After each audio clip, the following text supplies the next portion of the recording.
Welcome to the latest episode of our podcast series for financial advisors. Today's episode is The Second Act.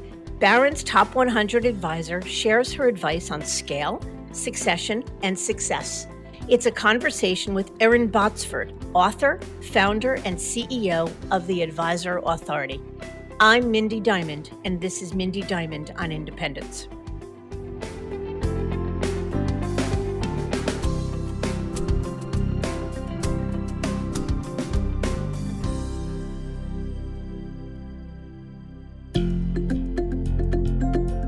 This podcast is available on our website, diamond-consultants.com, as well as Apple Podcasts and other major podcast platforms. If you are not already a subscriber and want to be notified of new show releases, please subscribe right on your favorite podcast platform or on the episode page on our website. For Apple Podcast users, I'd be grateful if you'd give the show a review. Your input helps us to make the series better and alerts other advisors like you who may find the content to be relevant. And while you're at it, if you know others who are considering change or simply looking to learn more about the industry landscape, please feel free to share this episode or the series widely. Ask any advisor what their why is, and you'll often hear about a unique personal experience that propelled a mission of helping others manage their financial lives. For Erin Botsford, that mission was driven by misfortune and tragedy, which led her to realize that money provided people with choices. It was a mission to become a financial advisor that started at zero, with hard work and perseverance driving her 7 days a week. Over time, she realized that others were growing far faster and seemingly easier than she was able to. Yet even with various coaches and mentors, Erin was having difficulty breaking through. But it was a chance meeting with a successful advisor named Paul that she credits for changing everything. Through careful observation, Erin learned how to not only grow her business, but turn it into a completely self-sustaining one, which allowed her to step away from the daily activities with confidence. Erin built her LPL-affiliated Dallas firm, Botsford Financial Group, and in 2018, the firm became the first major M&A transaction by now serial acquirer Merit Financial Group, a hybrid RIA in Atlanta, Georgia. That paved the way for this financial advisor, who received numerous industry accolades, including multiple Barron's Top 100 honors, to start on her second act. That is, as the founder and CEO of the Advisor Authority, and sharing her formula for success through the Elite Advisor Success System. Erin's also an accomplished author and frequent speaker at many of the industry's leading events for wealth management, and she's found a new mission in her work with the Ebenezer Foundation and other African orphanages. In this episode, Erin shares her incredible backstory with my partner, Lewis Diamond. They talk about the wall she found herself hitting as a financial advisor and how she got around it. Plus, she shares advice for advisors at all levels on how to scale, plan for succession, and grow without working 24/7. So let's get to it.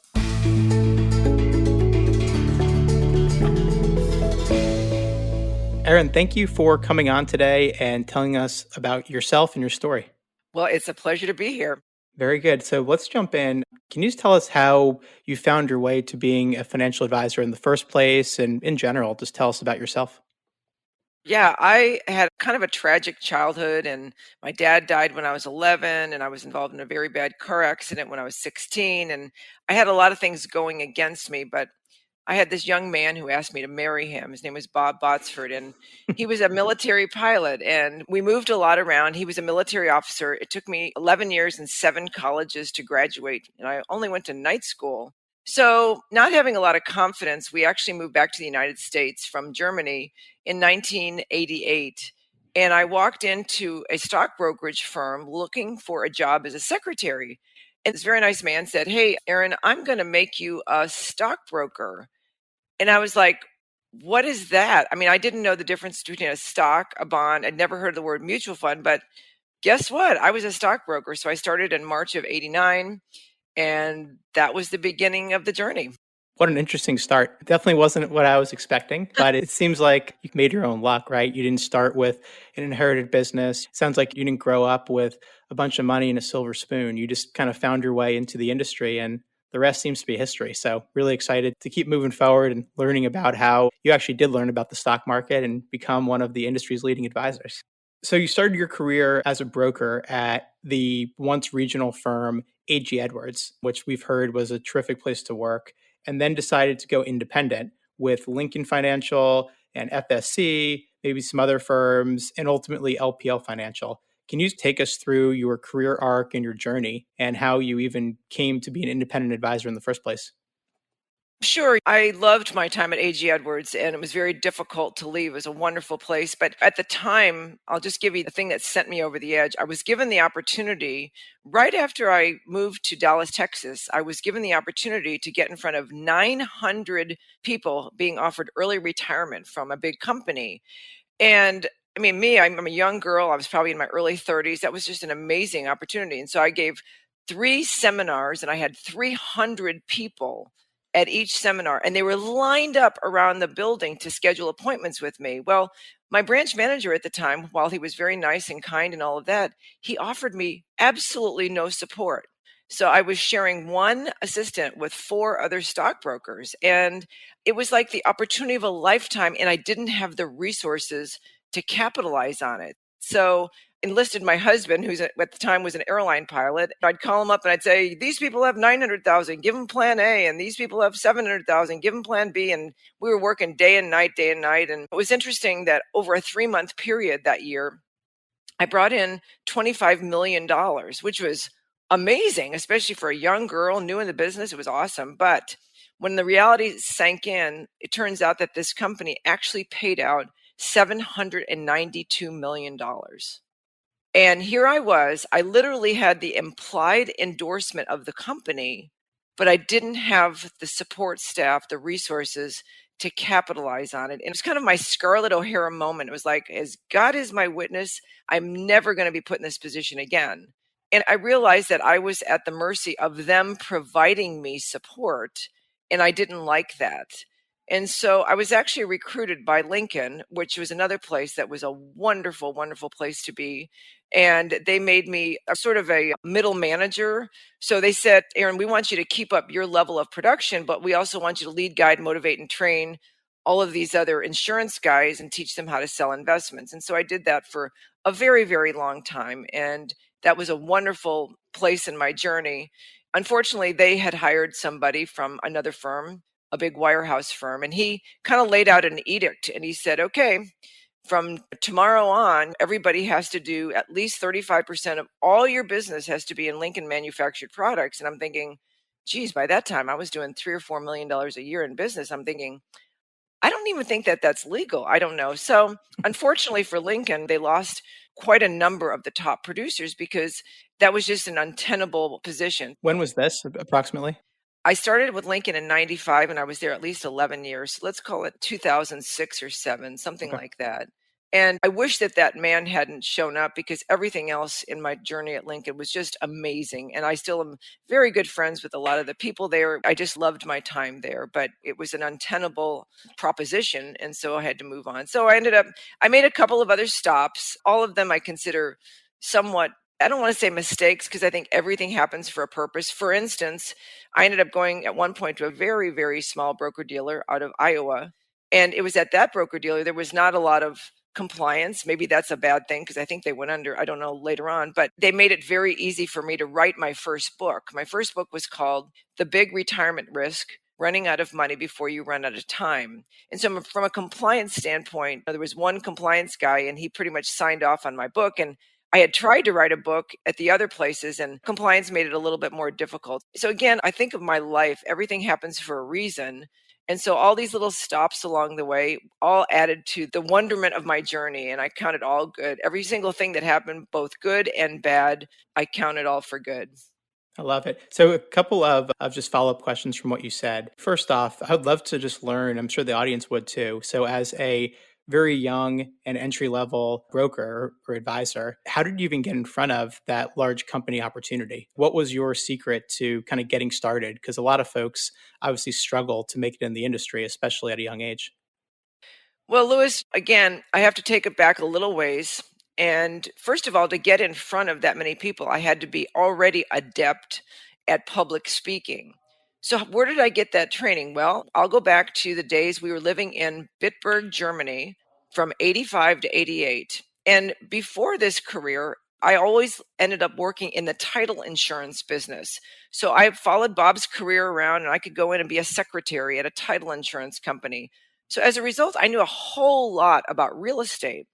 So we get over to Germany, and at the time, every GI, everybody that's stationed in Germany, when they come back to the United States, they wanted to use their VA benefits to buy homes with no money down. And so I would find myself at the officers club every Friday night, and I had a piece of paper, the back of a napkin, and these guys are coming up to me, Erin, I know you know a lot about real estate. Can you help me with this VA benefit, no money down? And on the back of a napkin, I'd write out all this stuff for them. So one day, one girl came up to me. She said, Erin, you know so much about real estate. You really ought to offer a class. And I'm like, oh, okay. I've never taught a class, never thought about that, but I had not a lot to do. They didn't allow you to work on the economy in Germany back then. So I went to the Office of Morale, Welfare, and Recreation. And I said, I'd like to offer a class. And the lady goes, okay. I said, I want to teach you how to buy a house when you go back to the States. And she goes, okay. She says, I'll put you in the catalog right between cake decorating and bowling or something. And so they offered all kinds of classes to military people. And so then she said some words that changed my life forever as well. And she said, so how much are you going to charge for the class? And I said, oh, nothing. I'm just a stay-at-home wife. I don't want to charge for the class. I want it to be free. She says, well, Erin, let me tell you something. If you don't charge anything for the class, nobody will show up. People value what they pay for. So long story short is I started in 1987, January 22nd, 1987. There's a whole story behind that, but I ended up I had 22 people show up for my first class, and I ended up going to all these 17 bases all over USAFE to teach this class. I was written up in Armed Forces Times. I was given a television show. So, I mean, with my tiny little knowledge, it gave me the ability to be equipped to speak in front of people. Now, the challenge, Lewis, was in our industry, I was relatively new to the business. So I wasn't as experienced. My knowledge base wasn't experienced, but I just took a chance. And so, how did I get into this company? Again, luck happens a lot. So, it turns out there was a young man that was working in the office with me. He had a relationship with the HR manager at this big company. It was not my relationship. And this guy was a penny stock trader. He didn't know the first thing about retirement planning or anything like that. So, I had a meeting with the branch manager, and this guy says to me, he was probably 24, penny stock trader, but he had this access. And so he came to me and he said, Erin, I understand you're the seminar queen. How would you like to get in front of all these people? And I'm like, I'm in. I just moved to Texas like 3 months earlier. So having that background and not being afraid to speak in public. So we went in and I ended up splitting all the business with him. It was kind of a bad thing because he didn't show up for any of the events. He didn't take any of the appointments. I think he went to Cabo and he made $1 million off of what I did. But it was a wonderful opportunity. And so I was grateful that he was the one that helped me get that. So again, sometimes it's being prepared for the right moment. And I was prepared to go in and do that. And also, I teach advisors these days, and I was on a call with a couple of advisors yesterday. And this one guy admitted, he goes, Erin, I feel like I lack confidence. And I said, you know what? It doesn't matter. Do it anyway. I mean, do you think I had the confidence as I don't know how old I was, 32-year-old girl to get in front of these people who had millions of dollars? And I didn't have any confidence, but I did it anyways. Fake it till you make it. Yeah, it sounds like you every kind of event led to another one. So you developed a passion and a skill for public speaking. And then when you saw an opportunity, you said yes. Instead of, I got to figure this out or I got to study it or I'm worried about failing, it was, let's take a shot. It's an opportunity and I think I could be successful. And it seems like that's kind of been the guiding force behind a lot of your career and your success. So thank you for sharing that. And then the other clarifying question I had, obviously when you're at AG Edwards, you were an employee of the firm and that seemed to be some of the rub and not getting the right resources. But then from when you joined Lincoln Financial up until you retired, you were an independent advisor, correct? You ran your own company?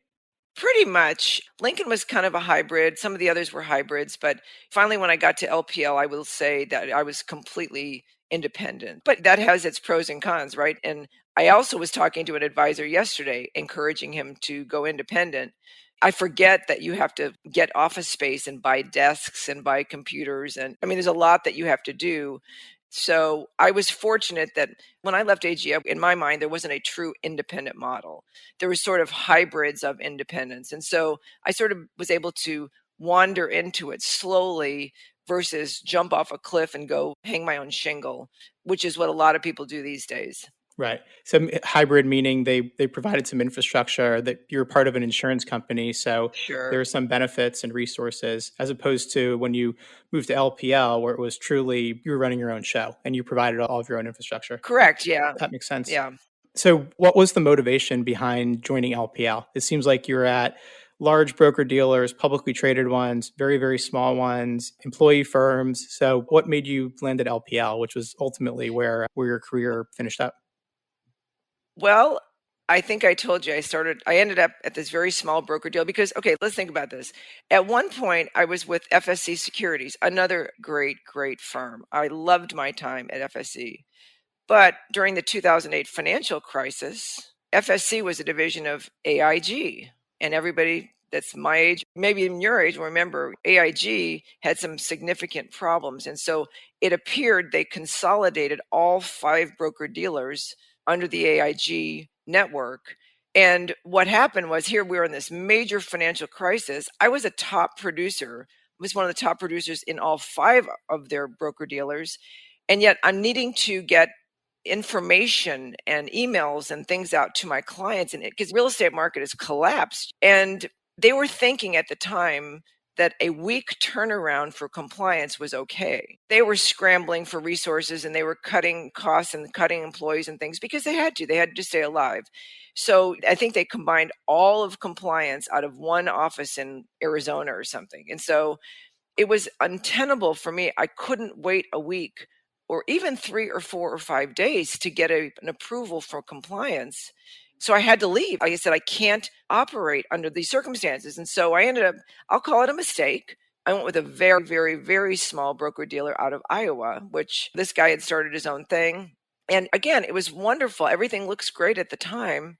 But he got into trouble because of that 2008 financial crisis too. His troubles didn't show up until much later. And I thought, I don't want to go down with his ship, right? And so I looked around, I said, I've got to go with the biggest name out there. I've got to go with something very, very stable. So I chose LPL. Again, that was a very good decision. But I guess I want to say, I feel like an idiot. Sometimes it's like, I made decisions based on the information I had at the time. Hindsight is a wonderful thing. But as you're making decisions in business, especially when you're an independent, you make decisions based on the information you have sitting right in front of you. And that's all you can operate off of. Right. And you got to trust your gut sometimes. Sometimes it works out, sometimes it doesn't. So let's talk about the business you built. So Botsford Financial, can you talk about the team size that you had, the focus of the business, and anything else just to give us some perspective on the terrific company that you created? Yeah, I think it would be helpful to go back and tell one little story. And that is, everything wasn't always roses for me, Lewis. I struggled. Even at all these different companies, I struggled. And a lot of it was struggling with self-esteem. A lot of it was, geez, this is just hard. So I remember at one point, my branch manager said, why don't you go get some business coaching? So I enrolled in a coaching program and I embraced it wholeheartedly. So something happened on the 12th session of my coaching program. We'd go 4 times a year. It's the 3rd year. And our coach said, stand up and I want you to report your progress. Find somebody in the class to report progress to. And I was like, okay, great. So I stood up and I saw this random guy standing there. And I said, hey, you want to do the exercise together? He goes, yeah. I go, so I said, I'm going to go first. I was really excited about my progress. And so I said, 3 years ago when I started, I was doing around $300,000 in production. And I said, this year, I'm on target to do somewhere between 400 and 450. And I'm thinking to myself, like, woohoo, like, look at me. And then it was his turn to go. And he said, I'm an advisor too. And he said, 3 years ago, I was doing around 300,000 in production. And I was thinking to myself, well, look at that. We're just alike. And then this guy said the words that I will never forget. He said, this year I'm on target to do 3 million in production. And he said, I don't meet with any of my existing clients anymore. I built this whole team around me. And all I do is I go out and prospect for new business. And of course, his voice started trailing off because in my head, I'm going, what? I'm like, you went from 300,000 to 3 million in 3 years? And he goes, yep. And you don't meet with all your clients for the quarterly review? Nope. And so, of course, the bell rings. Our coach says, time to go back and start class again. And I swear to God, I kept thinking, oh my God. I mean, did I miss a coaching session or did he go to another coaching program on Mars? I just couldn't imagine having those kind of results. And so I was stammering and stuttering. And I'm like, is there any chance, could I just buy a few hours of your time? And this guy was so gracious. He said, yeah, why don't you come spend the day with me and my team? So I got home and I made Bob, my husband Bob, and I made him come with me because I knew this guy to get those kind of results. I was certain this guy was going to say, well, Erin, if you want to have that kind of success in business, you're probably going to have to divorce Bob. You're going to have to sell your firstborn child. I just knew there was going to be this big cost to it. When in fact, it wasn't that way at all. In fact, a lot of what this guy and I talked about is what I teach my advisors. A lot of my success came after that one day. And there are so many lessons to be learned from that one day. One being, you know what, your mind can conceive, it can achieve. So this guy said, on your way home, Erin, he said, write out your goals. So on my way home, I wrote out, okay, well, someday I literally said, I want to have 2 offices and I want to have 7 conference rooms filled with clients of my firm, and I'm not in any of them. Well, that's exactly what ended up happening. So you asked the question, what did my business look like at the end? Well, I had an office in Dallas, I had one in Atlanta. I had 7 conference rooms filled with clients of my firm, and I wasn't in any of them. And what's really interesting, Lewis, is now in hindsight, what I try and teach my advisor students is I wish that on that plane ride home, I wish I would have said, I want to have 20 offices with 70 conference rooms filled with clients in my firm, because what I've realized now, whatever your mind can conceive, it can achieve. It's kind of like the universe delivers on that because you get focused on that. So I think a lot of people in our industry in particular, I think we think too small. So I have an entire course just on the mindset of achievement.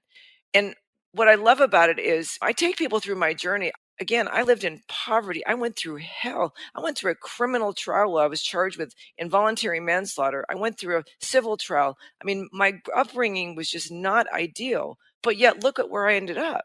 And I think that I try to give them discipline of training your thoughts to go where you want to go.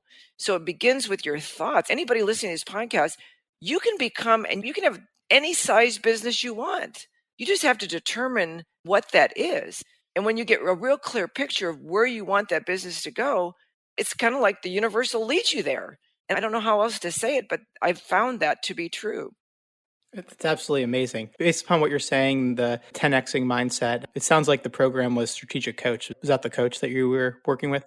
Yes, I have nothing but great things to say about it. Yeah, terrific. And I love that it was one day that really changed your life, and writing down the goals and just putting it out there to the universe, that became the guiding path. It kind of became your magnet for success. That's absolutely amazing. And again, starting from very humble beginnings and building it to what you did.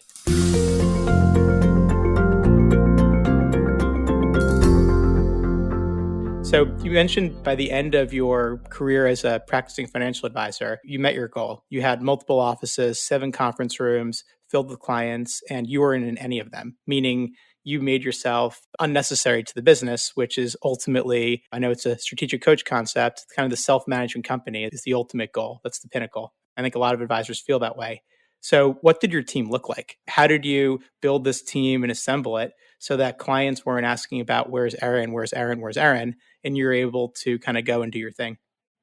Right. Well, I started off when I came back from my one day with this guy. I had one part-time assistant. I shared her with 3 or 4 other guys. And I remember saying to her, okay, here's the deal. I'm going to go out and bring in new business and you're going to do everything else. And this girl was 20 years old, right out of college. She'd graduated in 3 years. And fortunately for me, we were both young enough and naive enough. She said to me, okay. So I kind of set my mind on my job is going to be prospecting and marketing the services of our firm. So I ended up hiring her away. I got her full time. So she was my first employee, and then we needed somebody to back her up. So I always try and get advisors. If you can have 2 people, one that's licensed and one that's not licensed. The unlicensed person answers the phone, does all the administrative things, schedules appointments, right? So that's the only thing you need to really get started on this journey. And so I always say it's worth the investment. Now, I'll back up and say it's worth the investment if you can become a master at prospecting and closing prospects of any size at your first meeting. So that's what I teach advisors how to do. I teach advisors how to move up market, how to find higher net worth clients, and have the skill set to close them in the first meeting.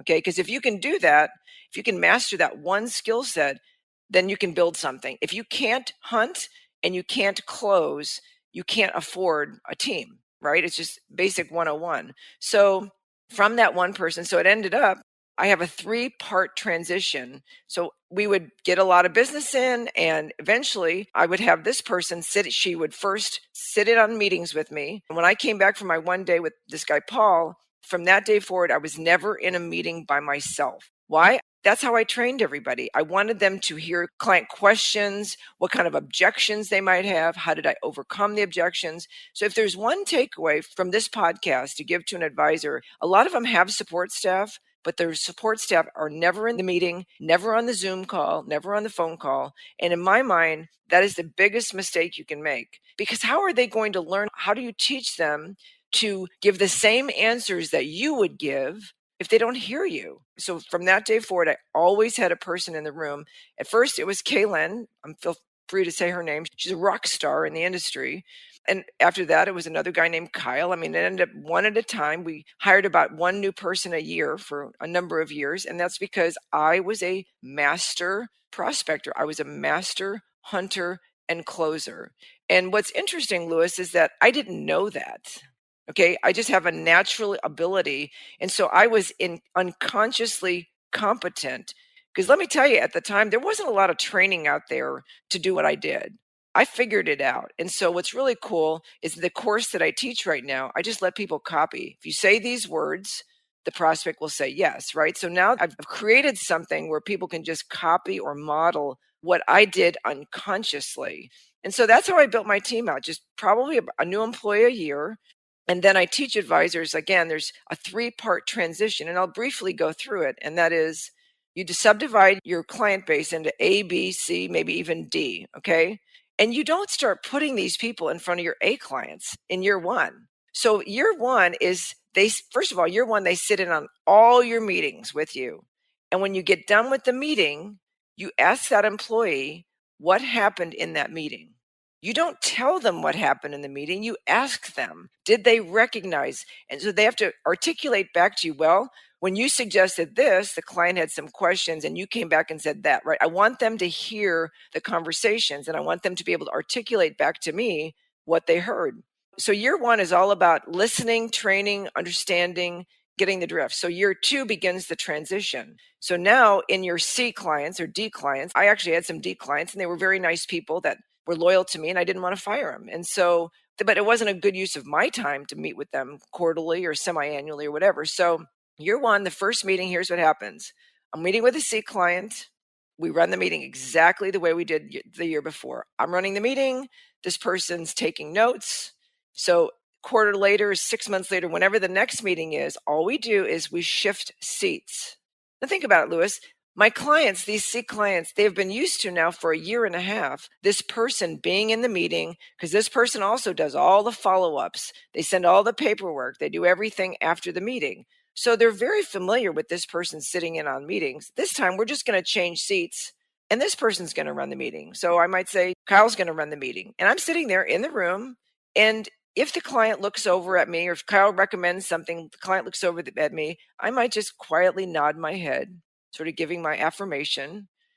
And then the third meeting of that year, I am just conveniently late. So the meeting is scheduled. Kyle's running the meeting. Again, these are C clients. These are people that have been with me a long time. So then the absolute key is what I'm going to tell your audience next. This is like printing money. When I walk in the room, by the way, I never lied. I never said, I'm sorry, I was stuck on the freeway, I was on the phone. I would just say, I'm sorry, I'm late. Okay, because I don't believe in lying to clients or anybody. I'd walk in and go, "Oh my gosh, hey, how's it going?" And again, I'd walk in when the meeting should be about 3/4 of the way done. Let's say at 45 minutes in the meeting. I'd walk in, open the door, and then I'd say, "How's it going? Oh, so nice to see you." And then I would look for a signal from my advisor. And they would take their pen, and if everything was going really great, clients had no objections, they were getting the results they expected to get, they would take their pen and they would put it on the right-hand side of their piece of paper. Okay, I know this is crazy, but it works. Now, if they could use a little help, if they'd recommended something, the client's like, "I don't think I want to do that," or there was some kind of objection, then the employee, the advisor would take their pen and they would lay it across their piece of paper sideways so I could see it. So I would just look for that signal. And if they laid it across their piece of paper, what that said to me is I could use a little help. And I'd look for the signal, and if I saw that, I'd be like, "Hey, so what are you guys talking about? Do you mind if I sit in?" So then my advisor could raise the objection, "Well, we were recommending that they put money in X, Y, or Z, and they have some questions about that." I'm like, "Oh, really? So tell me what your questions are." So I could recover that sale or I could overcome that objection. And again, that's how I trained all of my people. They heard me overcome the objection. And that was it. So after 3 meetings, I was never in another meeting. So I always started with my C clients, couple years, then I went to my B clients. By the end, I had the meeting with all my A clients. And by the end, I said to people as I'm prospecting, I'm like, "Here's the deal. What you're buying is you're buying the philosophy of my firm. You're not buying Erin Botsford. Lay out how we think about money, but nobody gets me. You have to understand, nobody gets me." And I would lay out why that's in their best interest. I said, "Hey, I travel all the time. And if you find out I got hit by a Mack truck, I don't want you to think, oh my gosh, what's going to happen to my money? I want you to know that I want you and your family here with my firm for the rest of your lives and the lives of your children. So you're buying the philosophy of my firm." And that's how I sold it. So let's call it the last 5 or 6 years. I agree with you. That's complete gold and extremely actionable. I think everyone who's listening, even myself, can relate to those tactics. So it's not just the flip of the switch and you're throwing new advisors in with clients. It's very intentional. It takes a lot of time and intentionality on your part to bring them into the meetings, be on calls, sit in with them, and then you kind of test them. You kind of throw them to the wolves, see what happens, and then they're off to the races. That's absolutely incredible. And I mean, you became a Barron's top 100 advisor, which is an absolutely incredible accomplishment. I was going to ask you what your secret to success was, but I think you already hit on that. It's building a rock star team and empowering them and making yourself able to go out and do what was your unique ability, which was meeting with clients and growing the firm, and then leaving the planning and the investments and the rest of the work to your team. But it wasn't in a way that the clients were disadvantaged. It was still your methodology and in your blueprint. So I absolutely love that. And you mentioned a key employee, Kaylin Mayhew. I know now she's a real leader in the industry. Can you just talk briefly about where she came in and how ultimately she helped your business? Sure. She is the smartest person I know. I think she's the smartest person I've ever met. And she came in, and again, she was part-time at the very beginning. I think Lincoln hired her, and started working for me part-time. When I came home with my one day with Paul is when I went to the manager at Lincoln, said I'd like to pay for her 100%. She was 20 years old. She'd graduated college in 3 years. She had the single greatest work ethic of anybody I've ever met, anybody's ever worked with me. And the other thing too is she has a unbelievable memory, and she ended up she wanted to specialize in estate planning. So we actually brought in an attorney, and we both sat in all these meetings, and the attorney taught us estate planning 101 to 501. She became a certified estate planner and whatever. But it didn't take long that she'd been with me about 5 years, and we had a discussion about our future together. So she ended up becoming an equity owner in my company, and that was a very good thing for me and I think for her.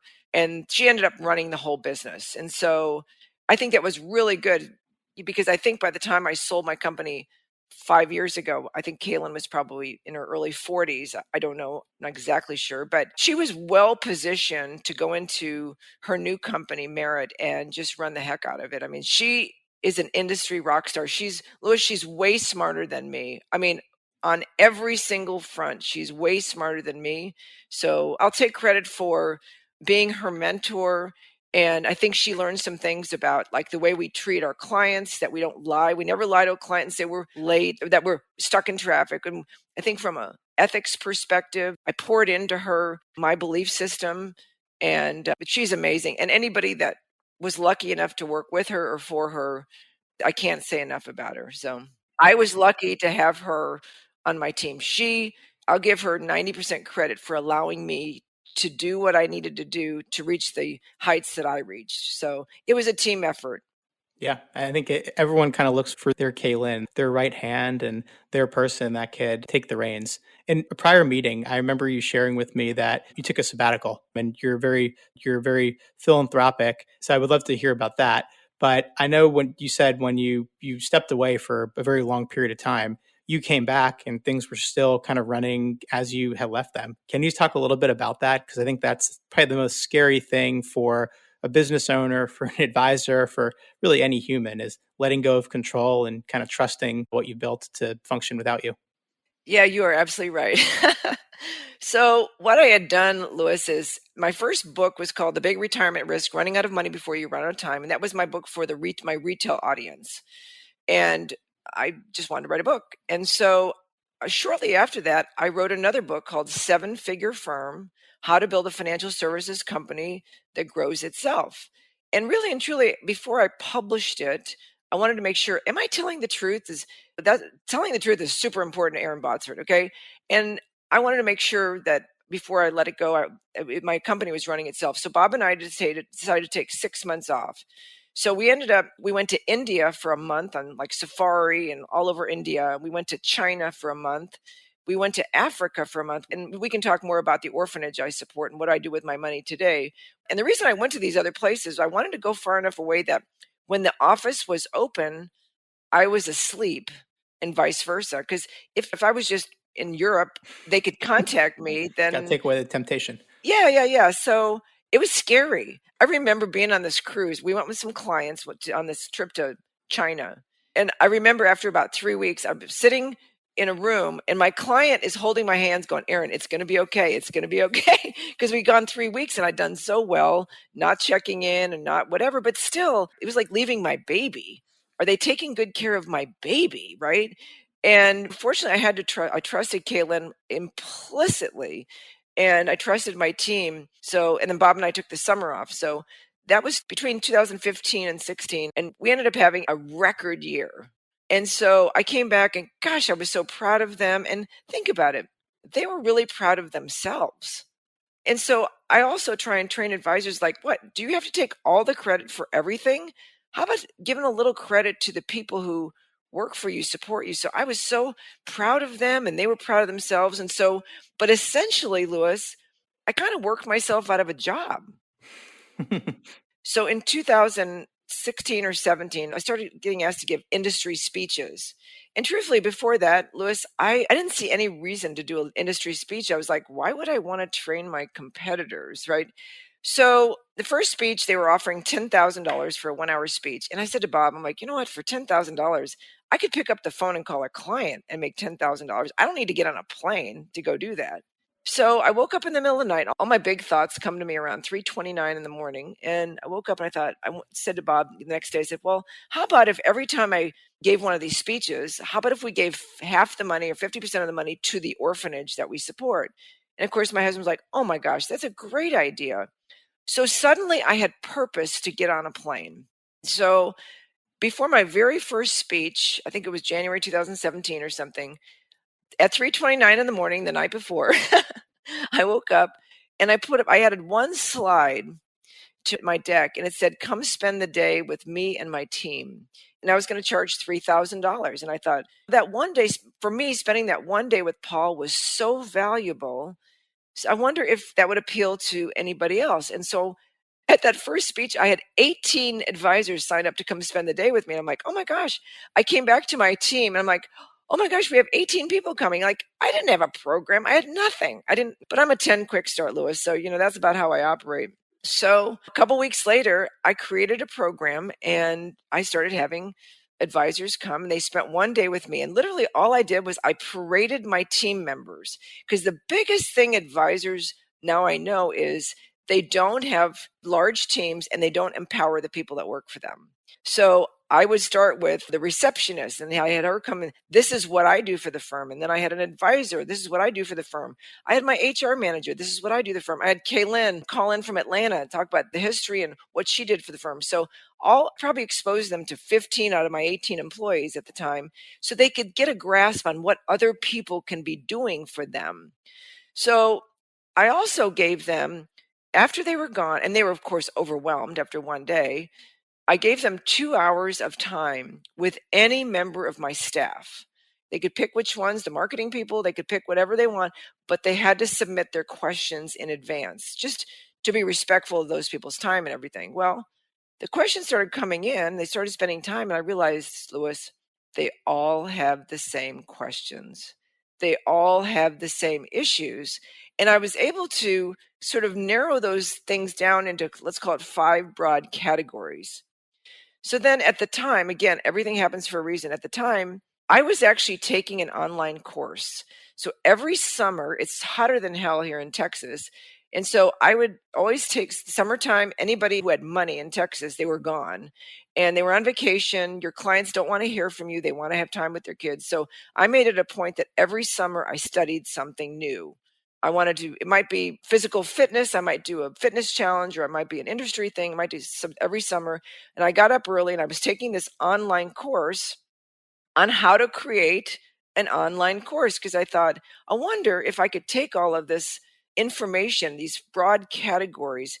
It seems like it would make sense that people, without even leaving their homes, they could listen to my voice, they could learn from me. And that seemed like an interesting thing to do. So I'm taking an online course on how to create an online course. And the end of the summer, I was like, this is way over my head. I can't do this. I was so overwhelmed by the technology. And I was like, oh my gosh. And so I called the company. I go, do you have anybody who could help me like create this course? And they're like, nope. So my little dream started falling apart. And I was like, oh. So this is around 2016, 17. And lo and behold, one day by this time, Lewis, I only went into the office if I had a prospect meeting. That was the only purpose for me to go in. So there was something on the calendar, and I walked in thinking this was going to be a prospect. And I said to my assistant, like, who is this person? And this person, my assistant goes, oh, it's an advisor. He's looking for a job. And I'm like, what? I don't have any positions. Like, what am I doing here? I was not happy. So I walk in and there's this guy named Mike, an advisor, and he is relatively new to Texas and he's looking to join another firm. And I just wasn't in the mindset of hiring anybody at that point. But I wanted to redeem the time. I didn't want to insult him and say, go away or whatever. So I said, no, Mike, let me tell you something. Let me show you what I've been thinking of because he's an advisor and I wanted his opinion. Would you find value in creating and going through an online course? And these are going to be my topics. First, I want them to get really clear the mindset of achievement, the stuff that Paul and I talked about. And then I want them to become master, like superstar in terms of hunting. I want them to move up market. I want them to, so I want to teach them my secret sauce. How do they find high net worth people? How do they close them? And then I want them to become super prospecting and marketing people. And I mean, so I laid out these 5 broad categories to this guy, Mike, to get his reaction. Would you be interested in something like that as an advisor? And he's like, oh my gosh, not only I'd be interested. He goes, but Erin, he goes, I've already done that. And I'm like, what are you talking about? What do you mean you've already done that? Well, turns out Mike is super talented. He also happens to be a martial arts expert. And he created an online course to teach personal defense. I'm like, are you serious? So like, you know how to do the mechanics of the online? Oh yeah, I've already done that. And so again, you call it kismet, whatever. I always think of everything as a God thing. And so he brings this guy in front of me, and the next day we were off to the races. And so he spent literally, because he was an advisor, he knew our language. He spent 2 solid years in every meeting with me, every client, every prospect meeting, every team meeting. And he just recorded what exactly I was doing because, again, I was unconsciously competent. And it was great to have him because he was like, oh my gosh, Erin, I wish I would have known that when I was an advisor. If I would have known that, I could have closed more business. I would have known that. So it took us 2 years to create this course. And then we went live with it in January 2019. And it's been amazing. And the results advisors are getting is just off the charts. And so I'm so proud of what we created. And again, all I do is I take the money. So far in this endeavor, Bob and I support 500 children, and we give 50% of the profits for this company to we not only support now the one charity, now we've expanded to many other charities. I'm primarily focused on supporting orphans in many different countries. So that's what we do. Oh my goodness. That was a lot of wisdom packed in, and then you wrapped it up with the bow, which was the number of children you support through the coaching program. That's absolutely incredible. The coaching program is called the Elite Advisor Success System, correct? Right. And I want to differentiate. This is not a coaching program because I did spend 15 years in strategic coach. And so I know what a coaching program looks like. This is a modeling program.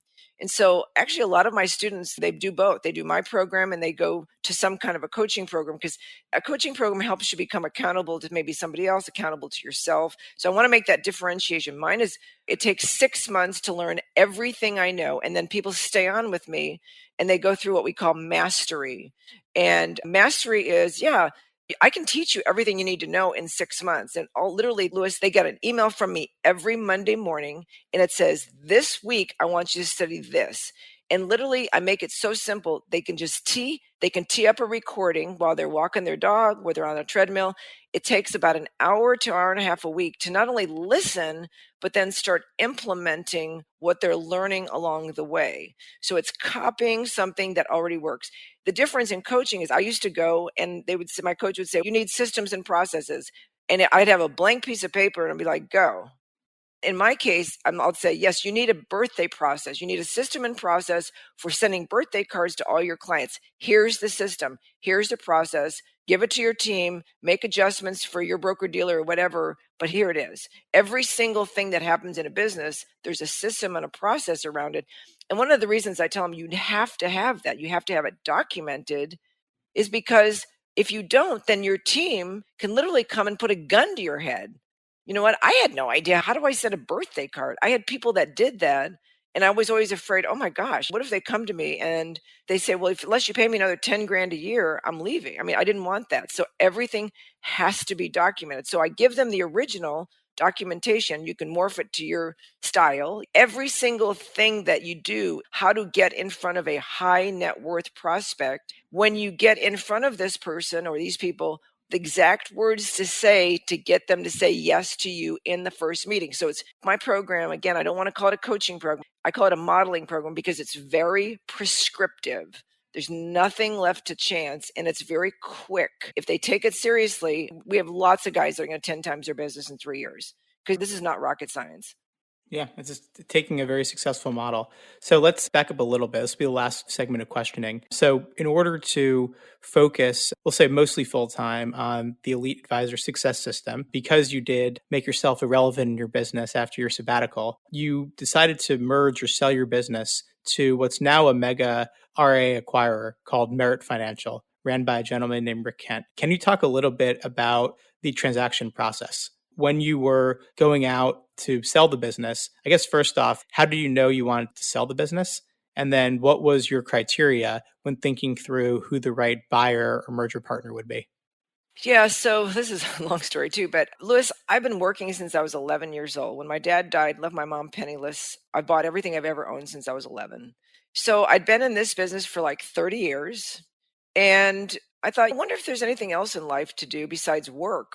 So I put it out there. I met a guy who was kind of a business broker. And I thought, well, I didn't even know what anybody would pay for the business necessarily, right? So I put it out there and I actually ended up right away in early 2017. I had 2 offers on the business, and both of them were essentially the same amount of money. And because, I mean, they both valued the company based on what was there and all of that. So I was getting ready. In fact, Kaylin, I had her, she was in another coaching program, and I showed her the 2 offers. I needed to make a decision.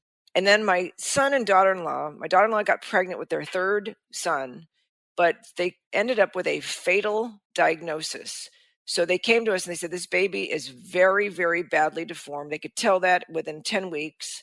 And they recommended that they get an abortion, get an abortion, get an abortion. But my son and daughter-in-law are very staunch Christians, and they're like, they're not going to be any abortion in their world. So I had to be prepared. I had 2 other grandsons, and the deformities in this baby got worse and worse and worse over the time, and so in June, my son called me. So I put a hold on the sale. Both companies, I'm like, guys, it's been great, but I'm making a ton of money. And I know my son and daughter are going to need a lot of help. So I'm just going to keep the company. Well, lo and behold, Lewis, they ended up having a miracle happen. There's nothing short of a miracle. My son called me in June and said, Mom, I guess I have good news, bad news. They said the baby has no connective tissue between his lungs and his rib cage. He doesn't have to breathe in utero, but when he's born, he won't be able to breathe. So he's going to die at birth. And I have to tell you, that outcome at that point was, I was relieved because the other outcome was so bad, right? So I said, okay, honey, today let's celebrate your 2 children, your 2 healthy children, and we'll make plans to bury your baby and we'll all move on with our lives. And so we made plans to bury our baby. That was June 23rd of 2017. And on August 12th, their baby was born 2 weeks early, perfectly fine, perfectly healthy. Wow. So there's no other way to explain it. It was a miracle. Say what you want about that. But anyway, we're like, oh my gosh. So they didn't need any help. It was a very odd time. So I'm thinking, okay, well, maybe I can sell my company now. So I got back with the 2 guys I had made the offer. They were still very interested because they loved the idea that my business ran without my day-to-day involvement. I mean, who's not going to like that, right? So Kaylin was in a coaching program, and I had Kaylin with me in every single meeting because, again, she's brilliant. And if there was anything I needed to think through or whatever, she came with me to all the meetings. And I said to her, Kaylin, which of these offers, where do you want to work? And I said, both offers are the same amount of money to me. So it's important to me that you're happy with the outcome. So she said, well, I'm in this coaching program. Would you mind if I shared the offers with some of the people in my coaching program? I go, no, I'm an open book. Go ahead. Well, it ended up one of the people in her coaching program was Rick Kent. So he had a chance to look over both of these offers. And Rick is an amazing man, stand-up guy. Here he had seen both offers, and he ended up coming back to me and offered me even more than these 2. And Kaylin had a long-standing relationship with him through this coaching program. The actual coach called me up and said, Erin, I know this guy. He is like super quality. And Lewis, in the Bible, there's the number 7. 7 is a number representing completion in the Bible. And what was interesting is 7 weeks after the day my grandson, that miracle happened, 7 weeks to the day, I closed on my transaction with Rick Kent. So that part of my life was completed. So anyway, that's how the story played out. What a journey. And thank goodness that your grandson is thriving and is healthy. That's such an amazing story. Yeah, he's 5 years old now, and he's a piece of work. He's got a little attitude going, but he's a 5-year-old. And this is a really crazy thing, Lewis. That child's never been sick. I shouldn't say that. He's sick right now. They got some kind of a flu going on in their house, but he's 5 years old and he's never been sick. This child who is going to have diminished lung capacity, it's just been crazy.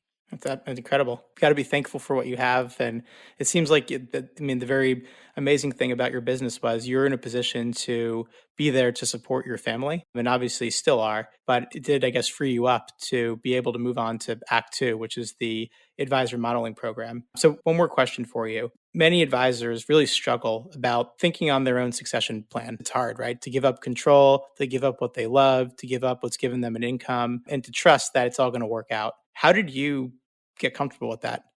You know what? Even back in my one day with that guy, Paul, which was 20 years earlier, 17, 18 years earlier, I wanted to get really clear on an exit. What is that going to look like someday? One of the things, because my father left us destitute, making sure that my son, my husband, all these advisors, for some reason, they think that they get to live forever. They think that they get to live till 99. They think all of these things.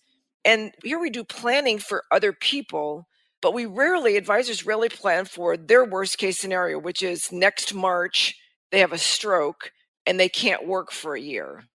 So not only what happens to their business, their clients, their employees, their family, they just never really think through that until it happens.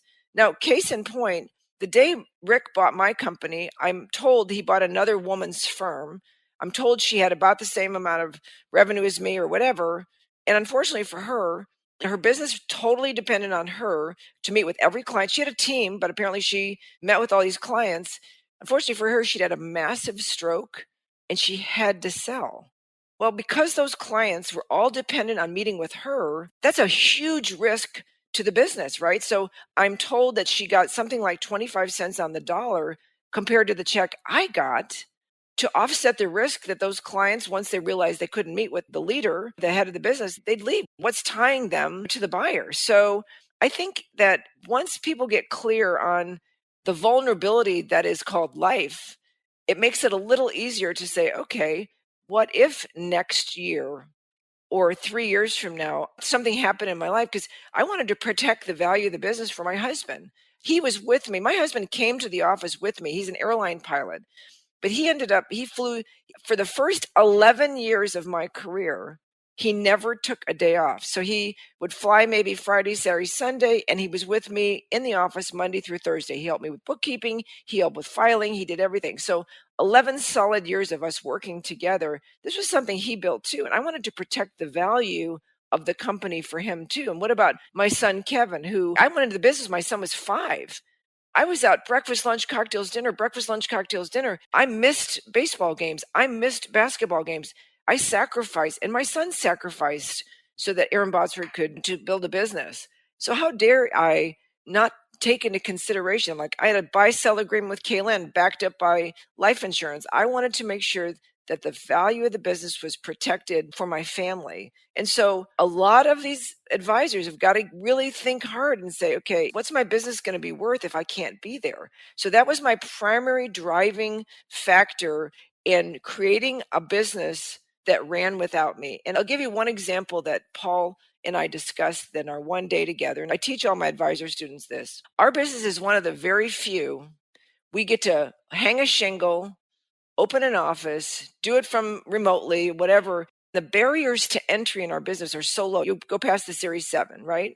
And I said, what if instead of getting into our business where our income is absolutely unlimited, I said, what if we decided instead to become a business owner, we're going to invest in McDonald's franchises. So we said, I'm going to really do this big. So we have a franchise McDonald's in the north of our town, in the south of our town, in the east of our town, and in the west of our town. And I asked my advisor students, okay, in which one of those locations would you be in the back flipping burgers? And the answer, of course, none of them, right? Because flipping burgers is the work of the business.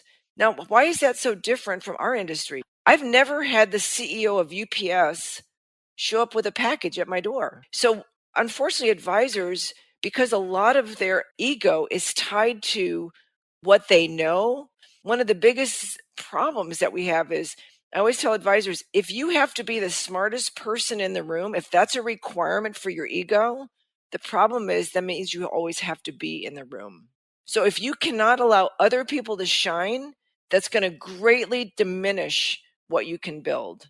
And so, Louis, that part wasn't hard for me because I'm not the brightest bulb in the chandelier. I'm not the smartest. I'm never the smartest person in the room.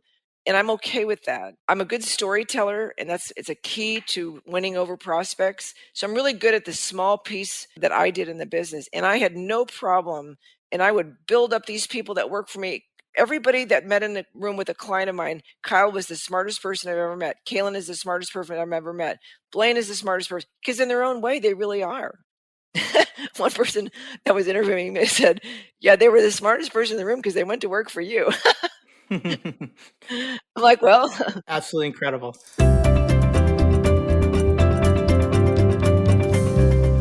Well, I hope I can take your modeling program.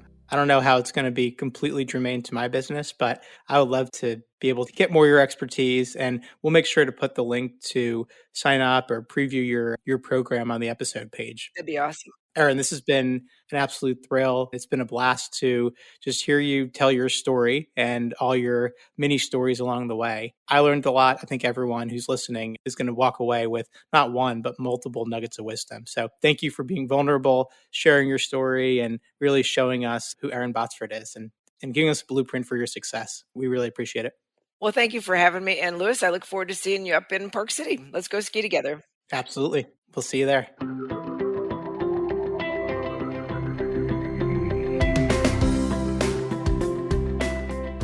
Erin's advice is valuable to each and every advisor and business owner. And no doubt, working hard is admirable, but working smart will take you further. So be sure to visit this episode's webpage for a link to learn more about Erin and the Elite Advisor Success System. I thank you for listening, and I encourage you to visit our website, diamond-consultants.com, and click on the Tools and Resources link for valuable content. You'll also find a link to subscribe for regular updates to the series. And if you're not a recipient of our weekly email, Perspectives for Advisors, click on the articles link to browse recent topics. These written pieces are an ideal way of staying informed about what's going on in the wealth management space without expending the energy that full-on exploration requires. You can feel free to email or call me if you have specific questions. I can be reached at 973-476-8578, which is my cell, or by email mdiamond@diamond-consultants.com. Please note that all requests are handled with complete discretion and confidentiality. And keep in mind that our services are available without cost to the advisor. You can see our website for more information. And again, if you enjoyed this episode, please feel free to share it with a colleague who might benefit from its content. If you're listening on the Apple Podcasts app, I'd be grateful if you gave it a star rating and a review. It will let other advisors know it's a show worth their time to listen to. This is Mindy Diamond on Independence.